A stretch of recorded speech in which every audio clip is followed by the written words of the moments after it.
बघा तिसरी ATS चा आपण कोणता घटक आहे? दुसरा घटक घेतोय. संख्या अंकात व्यक्त करणे. खालील संख्या अंकात लिहा. त्याचे पर्याय दिलेले आहेत परंतु आपण पर्याय क्रमांक लिहिलेले नाहीत. आपल्याला पर्याय क्रमांक तिथं असतात पण लिहायची गरज नाही. आपल्याला लिहित असताना पान नंबर 66 बघा ATS मधलं पान नंबर 66 वरचा प्रश्न आहे. आता 440 ही संख्या अंकात लिहायची आहे. बरेच मुलं कसं करतात बघा, हे 440 हे बरोबर आहे का? नाही. हे 440 असं नाही. हे एकक, दशक, शतक, हजार, 10,000, 40,000 झालं. हे चुकतं. मग 400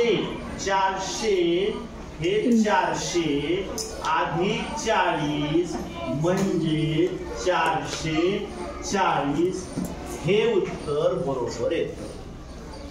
लक्षात घ्या. समजते का? आता 801 समजते का नाही? मोठ्यानं म्हणा की मग समजते. 801 हे 801 मग 800 असं लिहायचं का? हे 800 आणि 1 असं लिहायचं का? मोठ्यानं म्हणा लिहायचं का असं? 800 अधिक 1 बरोबर 801 असं. हे बरोबर आहे का 801? आता करेक्ट, हे बरोबर आहे. आता हे तुम्ही लिहायची गरज नाही. हे फक्त तुम्हाला समजण्यासाठी सांगितलेलं आहे. लक्षात येते? आता 757 आता डायरेक्ट लिहायचं.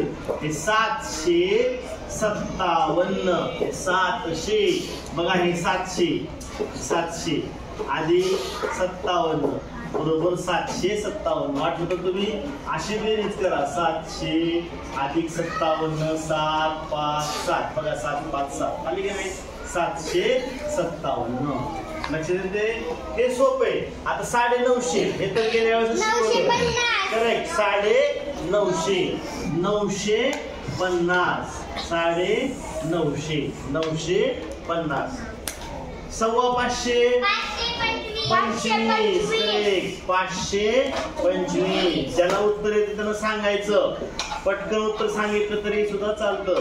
सव्वा 500 525 आणि आता 250 बघा 200 करेक्ट. 250 200 पूर्ण नाही. 200 पूर्ण आहे. 200 ला काहीतरी कमी आहे. म्हणजेच काय कमी आहे? 25 कमी आहे. 175 175. हे सोपं आहे. 700 काहीच नाही. 250 हे पण पाठ करायला सांगितलं होतं. 250 म्हणजे किती?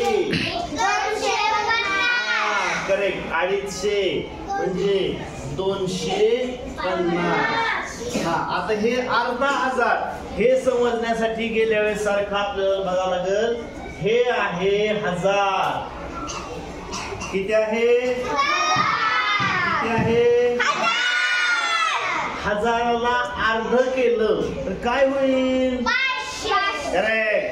1000ला अर्ध केलं हे 1000 आहे. अर्धा 1000 म्हणजे 500 झालं. ठीक आहे. आता बघा अर्धा 1000 म्हणजे इथं झालं अर्धा 1500. ठीक आहे. आता ह्या अर्ध्याच्या अर्ध केलं. हे अर्ध्याच्या अर्ध केलं. इकडे समजा हे 1000 होतं. हे अर्धा केला. पुन्हा अर्ध्याच्या अर्धा केला. हे 500 पेक्षा अर्धा 250 250 म्हणजे पाव हजार. आता हे अर्धा अधिक पाव बरोबर पाऊण. अर्धा अधिक पाव बरोबर पाऊण. अर्धा 1000 म्हणजे किती झालं? 500. पाव म्हणजे पाव 1000 म्हणजे किती झालं? 250.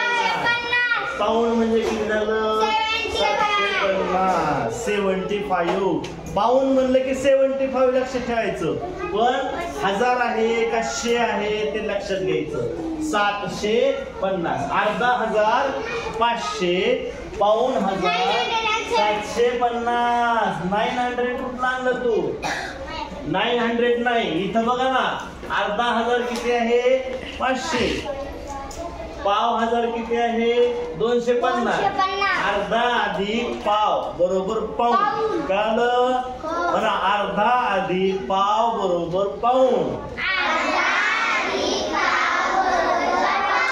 अर्धा अधिक पाव बरोबर पाऊण 10 वेळेस म्हणायचं आणि पाठच करायचं म्हणा 10 वेळेस अर्धा अधिक पाव बरोबर पाऊण बंद कर